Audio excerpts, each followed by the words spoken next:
haybat jihatidan men dunyoda ikkita zotni ko'rdim. Shu yonlarida o'tirganingizda vujudingizda xuddi bir tok yurgani kabi badanlaringiz butun boshlaringiz bilan junjikshi, hatto oyog'ingizni uchigacha borishligi bu o'sha ulamoning hay'atidan, haybatidan bo'ladi. Men buni Hazratimiz Shayx Muhammad Sodiq Muhammad Yusuf janoblarida o'sha Qohiraga borganlarida ko'rishyapman, qaltirayapman. Nega?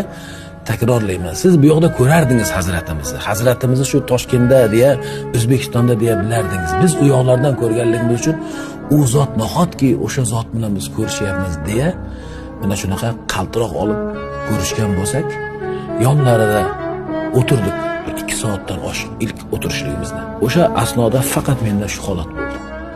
Bir savol so'rasak, hatto qaltirab so'rardim. Savol so'rasak, savolimizni tekis so'rolmasdik. Nega? U zotni o'sha yuzlariga qarasakda, ammo haybatlari shunday bizni yutaverardi.